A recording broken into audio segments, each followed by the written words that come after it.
ಶ್ರೀಕರ್ಗೆ 6ನೇ ತಾರೀಕಿನ ಒಳಗೆ ಹಳೇದು ನೆನ್ಪಿಗೆ ಬರಲ್ಲ. ಶ್ರೀಕರ್ಗೆ ಬೇಗ ನೆನ್ಪಾಗ್ಬೇಕು ಅಂತ ಕುಟುಂಬದವರೆಲ್ಲರೂ ಎದುರು ನೋಡ್ತಾ ಇದ್ದಾರೆ. ಎಲ್ಲರಿಗಿಂತ ಹೆಚ್ಚಾಗಿ ಅವನಿ ಕನಸು ಕಾಣ್ತಾ ಇದ್ದಾಳೆ. ತುಂಬಾನೇ ಆಸೆ ಬೆಳೆಸ್ಕೊತಾ ಇದ್ದಾಳೆ. ಅವ್ರು ಅನ್ಕೊಂಡಿರೋಷ್ಟು ಈಸಿಯಾಗಿ ಶ್ರೀಕರ್ ಮೆಮೊರಿ ಲಾಸ್ ಅನ್ನೋ ಡಿಸೀಸ್ ಇಂದ ಹೊರಗೆ ಬರೋದಕ್ಕಾಗಲ್ಲ.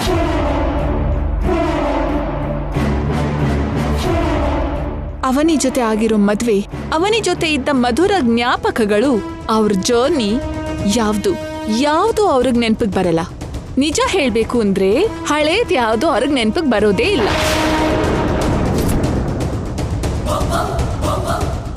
ಶ್ರೀಕರ್ ಒಂದು ವೈಟ್ ಪೇಪರ್ ಹಾಗೆ ಇರುವಂತ ಅವಕಾಶಗಳೇ ಹೆಚ್ಚಾಗಿದೆ. ಹೇಗ್ ಹೇಳ್ತಿದೀಯಮ್ಮ? ಶ್ರೀಕರ್ಗೆ ಹಳೇದು ನೆನ್ಪಿಗೆ ಬರೋ ಚಾನ್ಸೇ ಇಲ್ಲ ಅಂತ ಇಷ್ಟು ಕಾನ್ಫಿಡೆಂಟ್ ಆಗಿ ಯಾಕೆ ಹೇಳ್ತಿದ್ದೀನಿ ಅಂದ್ರೆ, ಶ್ರೀಕರ್ಗೆ ರೋಗ ಕಡಿಮೆ ಆಗೋದಕ್ಕೆ ಡಾಕ್ಟರ್ ಕೊಟ್ಟಿರೋ ಆ ಪವರ್ಫುಲ್ ಮೆಡಿಸಿನ್ಸ್ನ ನಾನು ಶ್ರೀಕರ್ ಅವ್ರಿಗೆ ಕೊಡ್ತಾನೆ ಇಲ್ಲ.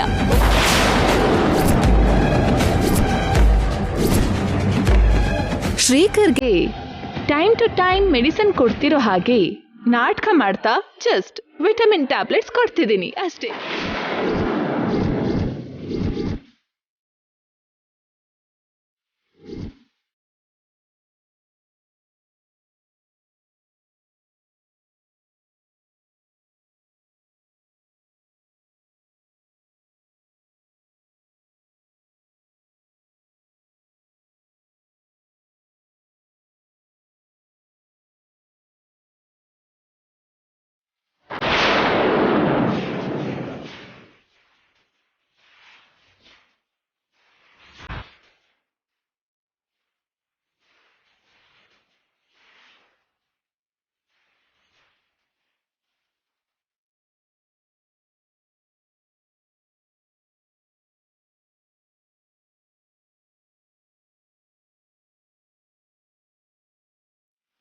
ಶ್ರೀಕರ್ ಅವರೇ,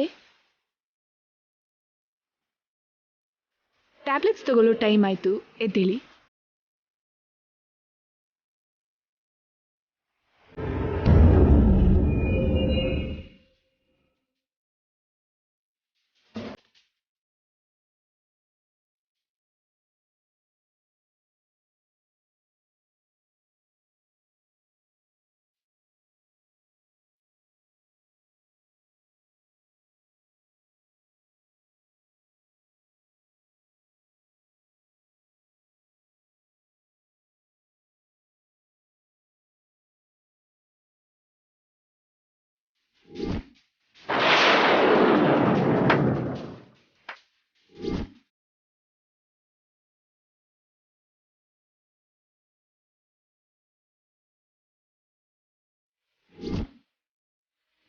ಶ್ರೀಕರ್ ಅವರೇ, ಇರಿ. ಟ್ಯಾಬ್ಲೆಟ್ಸ್ ತಗೊಂಡು ಬ್ರೇಕ್ಫಾಸ್ಟ್ ಮಾಡಬೇಕು. ಕೊಡು. ಇರಿ, ನಾನೇ ಕೊಡ್ತೀನಿ.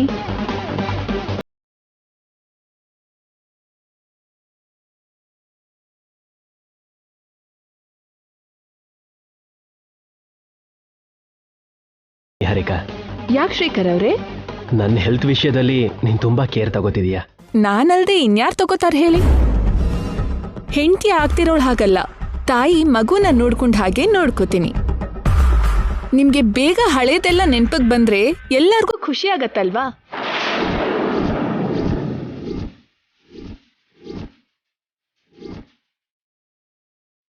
ಆ ರೀತಿಲಿ ಮೊದ್ಲಿಂದನೂ ವರ್ಕೌಟ್ ಮಾಡ್ಕೊಂಡೇ ಬರ್ತಾ ಇದ್ದೀನಿ. ಎಷ್ಟು ಕೆಟ್ಟ ಮನ್ಸಿನೋಳೆ ನೀನು. ಇವಾಗ ಹೇಳಿ, ಶ್ರೀಕರ್ಗೆ ಹಳೇದು ನೆನ್ಪಿಗೆ ಬರತ್ತಾ? ಅವನಿನ ಮದ್ವೆ ಮಾಡ್ಕೊಂಡಿದ್ದಾನೆ ಅನ್ನೋ ವಿಷಯ ಅವನ್ ಬ್ರೈನ್ ಮೆಮೊರಿಯಿಂದ ಹೊರಗಡೆ ಬರತ್ತಾ? ಕಲ್ಲಿಂದನೂ ನೀರ್ ಬರತ್ತೇನೋ, ಆದ್ರೆ ಶ್ರೀಕರ್ ಬ್ರೈನಿಂದ ಹಳೇದ್ ಮಾತ್ರ ಹೊರಗಡೆ ಬರಲ್ಲ. ಅದಕ್ಕೆ ನಾನು ತುಂಬಾ ಕಾನ್ಫಿಡೆಂಟ್ ಆಗಿದ್ದೀನಿ. ಸೊ ನೀವು ರಿಲ್ಯಾಕ್ಸ್ ಆಗಿರಿ. ನಾನ್ ಅವನಿ ಮುಂದೆ ಶ್ರೀಕರ್ಗೆ ಹಳೇದ್ ನೆನ್ಪಕ್ ಬಂದ್ಬಿಡತ್ತೇನೋ ಅಂತ ಭಯ ಪಡ್ತಾ ಇರೋ ಹಾಗೆ ನಾಟಕ ಮಾಡ್ತಾ ಇರ್ತೀನಿ ಅಷ್ಟೇ. ಬೇಬಿ, ಇಂಥ ಕ್ರಿಮಿನಲ್ ಥಾಟ್ಸ್ ನನಗೆ ಹೇಗೆ ಬರುತ್ತೆ ಬೇಬಿ? ಇಷ್ಟ ಆಗಿರೋದನ್ನ ಪಡ್ಕೊಳ್ಳೋದಕ್ಕೆ ನಾನು ಏನ್ ಬೇಕಾದ್ರೂ ಮಾಡ್ತೀನಿ ಅನ್ನೋ ವಿಷಯ ನಿಮಗ್ ಗೊತ್ತಿದೆ ಅಲ್ವಾ? ಹೌದು, ಟ್ರೀಟ್ಮೆಂಟ್ ಇಂದ ಹಳೇದ್ ನೆನ್ಪಿಗೆ ಬರ್ದೇ ಇರ್ಬೋದು. ಆದ್ರೆ ಏನಾದ್ರೂ ಇನ್ಸಿಡೆಂಟ್ ಇಂದ ಹಳೇದ್ ನೆನ್ಪಿಗೆ ಬಂದ್ರೆ ಆ ವಿಷಯದಲ್ಲೇ ನನಗೆ ಟೆನ್ಷನ್ ಆಗ್ತಾ ಇದೆ. ಕೆಲವು ಸಲ ಮೆಡಿಕೇಶನ್ಸ್ ವರ್ಕೌಟ್ ಆಗ್ಲಿಲ್ಲ ಅಂದ್ರೂ ಇನ್ಸಿಡೆಂಟ್ಸ್ ಹಳೇದನ್ನ ನೆನಪು ಮಾಡುತ್ತೆ. ಹಾಗೆ ಕೂಡ ನಡೀಲಿಲ್ಲ ಅಂದ್ರೆ I am so very lucky. Miss ಆಗಿ ವಿಷಯ ಯಾರಿಗಾದ್ರೂ ಗೊತ್ತಾಗಿ ಏನಾದ್ರೂ ಆದ್ರೆ? ಈ ಮನೇಲಿ ನನ್ನ ಸ್ಪೈ ಹಾಗೆ ಅಬ್ಸರ್ವ್ ಮಾಡ್ತಾ ಇರೋದು ಆ ಅವನಿ ಒಬ್ಳೆ. ಅವನಿ ಕಣ್ಣಿಗೆ ಬೀಳ್ದ ಹಾಗೆ ಇಷ್ಟು ದಿನ ಜಾಗ್ರತೆ ವಹಿಸಿದೀನಿ. 6ನೇ ತಾರೀಕಿನವರೆಗೂ ಇನ್ ಸ್ವಲ್ಪ ಜಾಗ್ರತೆ ವಹಿಸಿದ್ರೆ ಸಾಕು. ನಮ್ ಮದ್ವೆ ಆಗೋವರೆಗೂ ವಿಟಮಿನ್ ಟ್ಯಾಬ್ಲೆಟ್ಸ್ನೇ ಕಂಟಿನ್ಯೂ ಮಾಡ್ತೀನಿ. ಮೊದ್ಲೇ ನಮಗ್ ಟೈಮ್ ಬ್ಯಾಡ್ ಆಗಿ ನಡೀತಿದ್ಯಮ್ಮ. ತುಂಬಾ ಹುಷಾರಾಗಿರೋ. ಸರಿ, ಬಾಯ್. ಬಾಯ್ ಮಾ. ಎಷ್ಟು ಸ್ವಾರ್ಥಿ ಅವಳು. ಅವಳು ಇಷ್ಟಪಟ್ಟಿರೋ ವ್ಯಕ್ತಿ ಇನ್ನೊಂದು ಹೆಣ್ಣಿನ ಗಂಡ ಅಂತ ಅವಳು ಗೊತ್ತಿದ್ರು ಕೂಡ ಇಷ್ಟೆಲ್ಲ ಮಾಡ್ತಿದ್ದಾಳೆ ಅಂದ್ರೆ ಇವಳು ಹೆಣ್ಣಿನ ಜಾತಿಲಿ ಹುಟ್ಟಿರೋಳೇನಾ? ಇಷ್ಟು ದಿನಾನು ನಿಹಾರಿಕಾ ಇಡ್ತಾ ಇದ್ದಿದ್ದ ಪ್ರತಿ ಹೆಜ್ಜೆನೂ ಗಮನಿಸ್ತಾ ಇದ್ದೆ, ಪ್ರತಿ ಪ್ರಯತ್ನನೂ ಸೋಲಿಸ್ತಾ ಇದ್ದೆ. ಔಷಧಿ ಕೊಡೋ ವಿಷಯದಲ್ಲಿ ಮಾತ್ರ ನಾನು ನಿಗಾ ವಹಿಸ್ಲೇ ಇಲ್ಲ. ಆ ವಿಷಯದಲ್ಲಿ ನನಗೆ ಅನುಮಾನನೇ ಬರಲಿಲ್ಲ. ಬಂದಿದ್ರೆ ಒಂದು ಕಣ್ಣಿಟ್ಟು ನೋಡ್ಕೊಂತಿದ್ದೆ. ನಾನು ಶಾಶ್ವತವಾಗಿ ಶ್ರೀಕರ್ ಭಾವಂಗೆ ನಾದ್ನಿಯಾಗೆ ಉಳ್ಕೊಳ್ಳೋ ಹಾಗೆ ಶ್ರೀಕರ್ ಭಾವಂಗೆ ಹೆಂಡತಿ ಅನ್ನೋ ವಿಷಯ ಗೊತ್ತಾಗದೆ ಇರೋದಕ್ಕೆ ಭಾವನ ಆರೋಗ್ಯ ಪರಿಸ್ಥಿತಿನ ಅಡ್ಡ ಇಟ್ಕೊಂಡಿದ್ದಾಳೆ. ಅಂಥವಳನ್ನ ಬಿಡಬಾರ್ದು. ನಿಹಾರಿಕಾಯಿಂದ ನನ್ನ ಭಾವನ್ನ ನಾನು ಕಾಪಾಡ್ಕೋಬೇಕು. ಭಾವ ಮಾಮೂಲಿ ಸ್ಥಿತಿಗೆ ಬರೋ ಹಾಗೆ ಮಾಡಬೇಕು.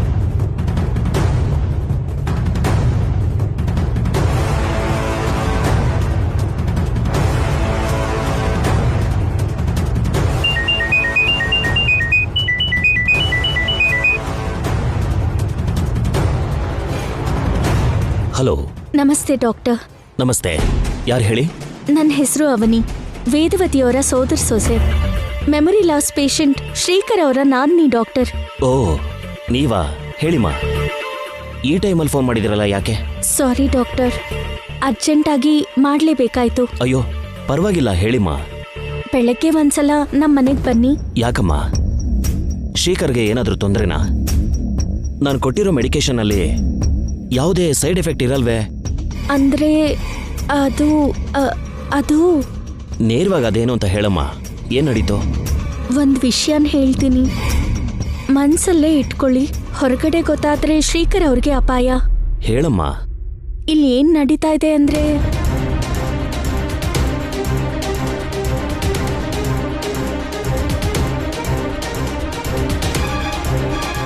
ನಡೆದಿದ್ದು doctor. My god, it's very horrible.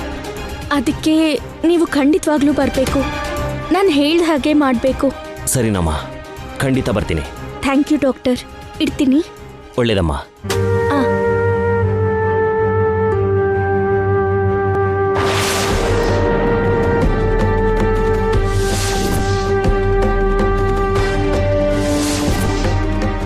Niharika ಎಂತ ಪ್ರಯತ್ನ ಮಾಡ್ತಿದ್ದಾಳೋ ನೋಡಿದ್ಯಾ ಅಮ್ಮ?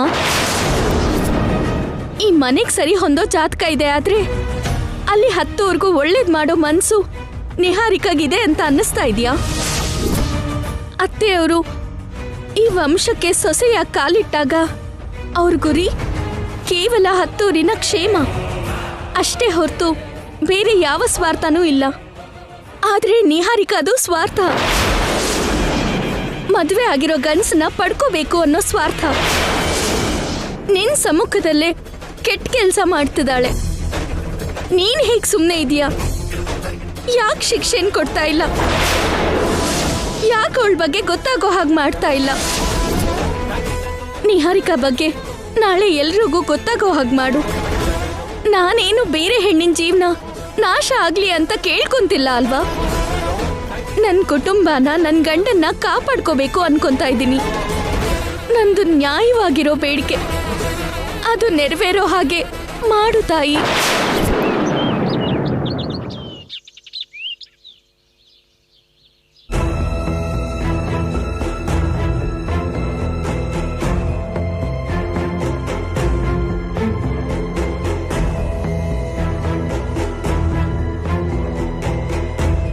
ಡಾಕ್ಟರ್ ಯಾಕಿನ್ನೂ ಬಂದಿಲ್ಲ?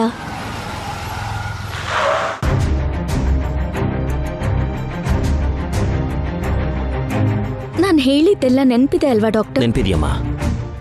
ಎಲ್ಲರನ್ನು ಕರೀರಿ. ಸರಿ, ನೀವು ಬನ್ನಿ. ಓಕೆ. ಅತ್ತೆ, ಮಾವ, ಬಾವ, ನಿಹಾರಿಕಾ, ಅಣ್ಣ, ಅತ್ಗೆ, ಎಲ್ರೂ ಸ್ವಲ್ಪ ಹಾಲಿಗೆ ಬನ್ನಿ. ಫ್ಯಾಕ್ಟ್ರಿ ಸೈರನ್ ಹಾಗೆ ಯಾಕೆ ಇರ್ಸಿದೀಯಾ? ಎಲ್ರೂ ಬೇಗ ಬನ್ನಿ. ಯಾರೋ ಸತ್ತು ಹೋಗಿರೋ ತರ ಯಾಕೆ ಹಾಕಿರ್ಚ್ಕೋತಿದ್ಯಾ? ಡಾಕ್ಟರ್ ಬಂದಿದ್ದಾರೆ, ಅದಕ್ಕೆ ಕರಿತಾ ಇದ್ದೀನಿ. ನೀನು ಕರಿತಾ ಇರೋ ತರ ಇರ್ಲಿಲ್ಲ. ಯಾವ್ದೋ ಪ್ರಳಯ ಬರುತ್ತೆ ಅಂತ ಹೇಳೋದಕ್ಕೆ ಕಿರ್ಚಿರೋ ಹಾಗಿದೆ.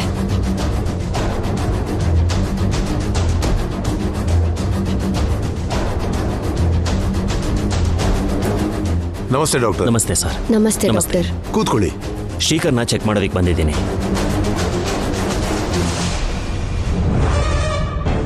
ನಿನ್ ಪಾಪದ ಕೂಡ ತುಂಬಿದೆ ನಿಹಾರಿಕಾ. ಇನ್ನಿನ್ನ ದೇವ್ರು ಕೂಡ ಕಾಪಾಡೋಕ್ಕಾಗಲ್ಲ. ಶ್ರೀಕರ್, ಹಾಗೆ ಕೂತ್ಕೊಳ್ಳಿ.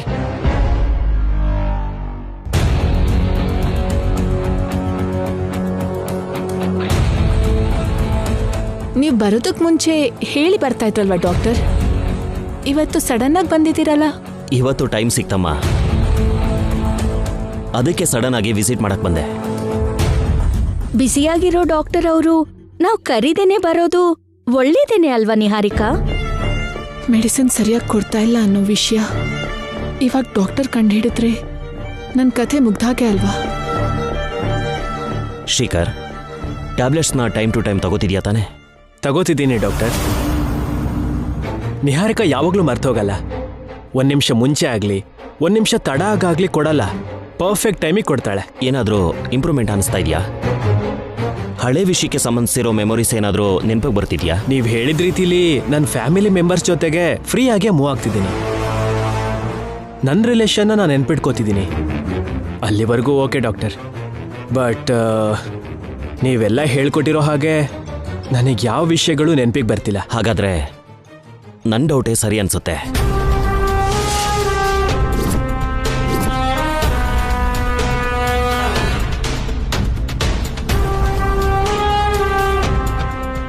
ನಿಮ್ ಡೌಟ್ ಏನು ಡಾಕ್ಟರ್?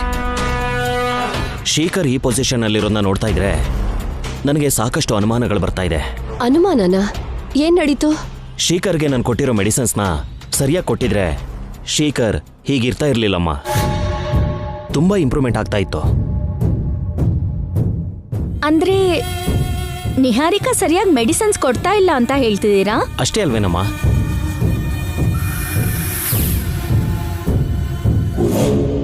ಮೆಡಿಸಿನ್ ಕೊಡೋ ಜವಾಬ್ದಾರಿನ ನಿಹಾರಿಕಾ ತಗೊಂಡಿದ್ದಾಳೆ. ಬಟ್ ನಿಹಾರಿಕಾ ಸರಿಯಾಗಿ ಮೆಡಿಸಿನ್ಸ್ ಕೊಡ್ತಿಲ್ಲ ಅಂತ ವೆರಿ ಕ್ಲಿಯರ್ ಆಗಿ ಅರ್ಥ ಆಗ್ತಾ ಇದೆ. ನೀವು ಹೇಳ್ದಾಗೆ ಕೊಡ್ತಿದ್ದೀನಿ ಡಾಕ್ಟರ್. ಕೊಡ್ತಾ ಇದ್ರೆ ಶ್ರೀಕರ್ ಇದಕ್ಕಿಂತ ಬೆಟರ್ ಆಗಿರ್ಬೇಕಿತ್ತು ಅಲ್ವೇನಮ್ಮ? ನಾನು ಪರ್ಫೆಕ್ಟ್ ಆಗಿನೇ ಕೊಡ್ತಾ ಇದ್ದೀನಿ ಅಂತ ಶ್ರೀಕರ್ ಅವರೇ ಹೇಳಿದ್ರು ಅಲ್ವಾ? ಇದು ಸುಳ್ಳು. ಸುಳ್ಳು ಅಂತ ನಿಮ್ಗೆ ಯಾರು ಹೇಳಿದ್ದು? ನಾನೇ ಹೇಳ್ದೆ.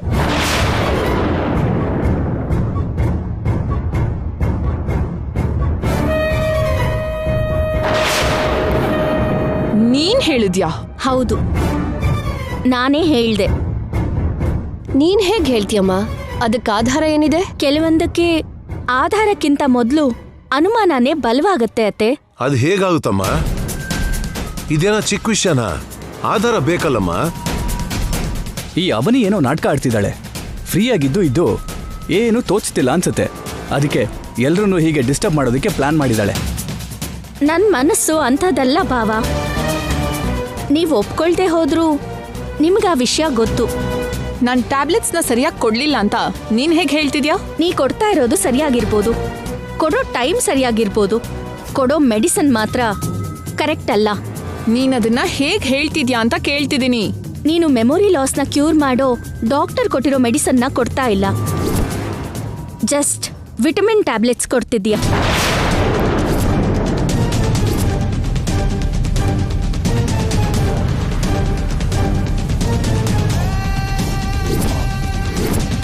ನಿಜಾನ ಒಪ್ಕೋ. ಅವನಿ, ನೀನ್ ಹೇಳ್ತಾ ಇರೋದು ಸುಳ್ಳು. ನಾನು ಹೇಳಿದ್ದು ನಿಜ. ಶ್ರೀಕರ್ ಬಾವಂಗೆ ಹಳೆ ವಿಷಯ ನೆನಪಾಗ್ಬಾರ್ದು ಅನ್ನೋ ಸ್ವಾರ್ಥದಿಂದ ನೀನ್ ಹಾಗೆ ಮಾಡ್ತಿದ್ಯಾ. ಶ್ರೀಕರ್ಗೆ ಹಳೇದ್ ನೆನಪಿಗೆ ಬರ್ಲಿಲ್ಲ ಅಂದ್ರೆ ನಿಹಾರಿಕಾಗ್ ಲಾಭ ಏನು? ಅದನ್ನ ನಿಹಾರಿಕನ್ನೇ ಕೇಳಿ. ಅಮ್ಮ, ಈ ಅವನಿ ನಮ್ಗೆ ಯಾರಿಗೂ ಗೊತ್ತಾಗ್ದಿರೋ ಹಾಗೆ ಏನೋ ತಂದು ಹಾಕ್ತಿದ್ದಾಳೆ. ಎಲ್ರೂ ಹುಷಾರಾಗಿರ್ಬೇಕು ಸ್ವಲ್ಪ. ಶ್ರೀಕರ್ಗೆ ನಿಹಾರಿಕಾ ಸ್ವಂತ ಆಗ್ತಿದ್ದಾನೆ ಅಲ್ವಾ ಅಂತ ಇಂಥ ಪ್ಲಾನ್ ಮಾಡಿರ್ತಾಳೆ. ಆಡೋ ಮಾತುಗಳು ಮಾಡೋ ಕೆಲ್ಸನ ನೋಡ್ತಿದ್ರೆ ಹಾಗೆ ಅನಿಸ್ತಿದೆ. ಸೋದ್ರು ಸೊಸೆ ಅಂತ ತಲೆ ಮೇಲೆ ಕೂರಿಸ್ಕೊಂಡಿದ್ದೀರ ಅಲ್ವಾ? ನೋಡಿ ಎಂಥ ಕೆಲಸ ಮಾಡ್ತಿದ್ದಾಳೆ. ಏನವನಿ ಇದು? ನೀನ್ ಮಾಡ್ತಿರೋದು ಸಣ್ಣ ಆರೋಪ ಅಂತ ಅನ್ಕೊಂಡಿದ್ಯಾ? ನಂದು ಆರೋಪ ಅಲ್ಲ, ಆಪಾದನೇನೂ ಅಲ್ಲ, ನಿಜ. ನಿಹಾರಿಕಾ ಎಲ್ರಿಗೂ ಮೋಸ ಮಾಡ್ತಿದ್ದಾಳೆ ಮಾವ. ಭಾವಂಗೆ ಸರಿಯಾದ ಟ್ಯಾಬ್ಲೆಟ್ಸ್ನ ಕೊಡ್ತಾ ಇಲ್ಲ. ನೀವು ನಂಬಲಿಲ್ಲ ಅಂದ್ರೆ ಭಾವಂಗೆ ಕ್ಯೂರ್ ಆಗಲ್ಲ. ಅಷ್ಟಕ್ಕೂ ನನ್ನ ಜೀವನ ಏನಾಗ್ತಿದೆ? ನೀವೆಲ್ಲ ಮಾತಾಡೋದನ್ನ ಕೇಳ್ತಿದ್ರೆ ನನಗೆ ಹುಚ್ಚು ಹಿಡಿಯೋ ಹಾಗಾಗ್ತಿದೆ. Shrikar, cool down. ನೀವೆಲ್ಲ ಅನಾವಶ್ಯಕವಾಗಿ ಆರ್ಗ್ಯುಮೆಂಟ್ಸ್ ಮಾಡಬೇಡಿ. ಒಂದ್ಸಲ ಆ ಮೆಡಿಸಿನ್ಸ್ನೆಲ್ಲ ತರಿಸಿ ನಾನು ಚೆಕ್ ಮಾಡಿ ಹೇಳ್ತೀನಿ.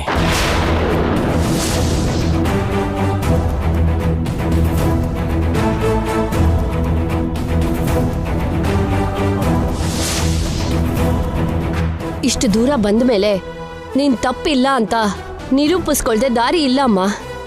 ಹೋಗಿ ತಗೊಂಡ್ ಬಾ. ಅಂದ್ರೆ ನೀವ್ ಕೂಡ ನನ್ನ ಅನುಮಾನಿಸ್ತಿದ್ದೀರಾ ಅತ್ತೆ? ಅನುಮಾನ ಹೋಗ್ಲಾಡ್ಸೋದಕ್ಕೆ ತಗೊಂಡ್ ಬಾ ಅಂತ ಹೇಳಿದ್ದು. ನಿನ್ನಲ್ಲಿ ಯಾವ್ದೂ ತಪ್ಪಿಲ್ಲದೆ ಇರ್ಬೇಕಾದ್ರೆ ನೀನ್ ಯಾಕೆ ಯೋಚಿಸ್ತಿದ್ಯಾ ನಿಹಾರಿಕಾ? ನೀನು ಭಯ ಪಡ್ಬೇಕಾಗಿರೋ ಅಗತ್ಯನೇ ಇಲ್ಲ. ಹೋಗಿ ತಗೊಂಡ್ ಬಾ ನಿಹಾರಿಕಾ. ಅವನಿಗೆ ಚಪ್ಲಿಲ್ ಉತ್ತರ ಕೊಟ್ಟ ಹಾಗಾಗತ್ತೆ. ಹೋಗು ನಿಹಾರಿಕಾ. ನಿಹಾರಿಕಾ ಯಾಕೆಷ್ಟು ಯೋಚನೆ ಮಾಡ್ತಿದ್ದಾಳೆ? ಒಂದ್ ವೇಳೆ ಅವನೇ ಹೇಳ್ದ ಹಾಗೆ ಮಾಡ್ತಿದ್ದಾಳ ಏನು? ಇಲ್ಲ ಅಂದಿದ್ರೆ ಅವನೇ ಅದು ಹೇಗಿಷ್ಟು ಸ್ಟ್ರಾಂಗ್ ಆಗಿ ಮಾತಾಡೋಕ್ ಸಾಧ್ಯ? ಹೋಗಮ್ಮ. ಸರಿ ಮಾವ. ನಿಂತ್ಕೋ.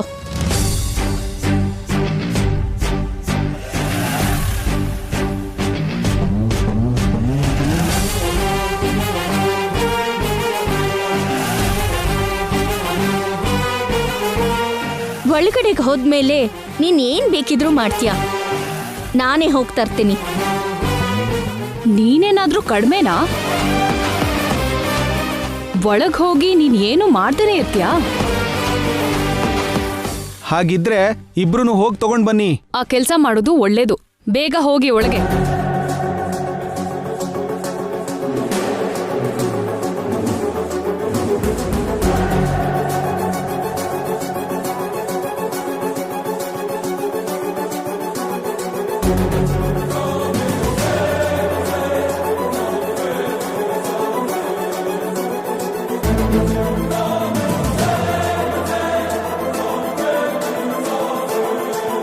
ನಾನು ಡಾಕ್ಟರ್ ಕೊಟ್ಟಿರೋ ಮೆಡಿಸನ್ಸ್ನೇ ಕೊಡ್ತಿದ್ದೀನಿ ಅವನಿ.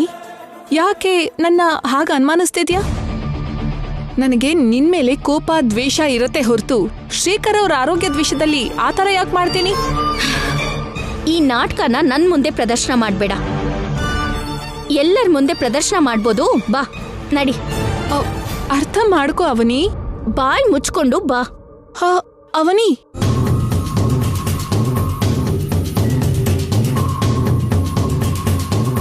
ಸೊಸೆ ಮತ್ತೆ ಸೋದರ ಸೊಸೆ ಮಧ್ಯ ಹೀಗೆ ಅನುಮಾನಗಳ ಯುದ್ಧ ನಡೀತಿದೆ ಅಂತ ಹೊರಗಡೆ ಅವ್ರಿಗೇನಾದ್ರೂ ಗೊತ್ತಾದ್ರೆ ಈ ಮನೆ ಮರ್ಯಾದೆ ಏನಾಗುತ್ತೆ ಹೇಳಿ?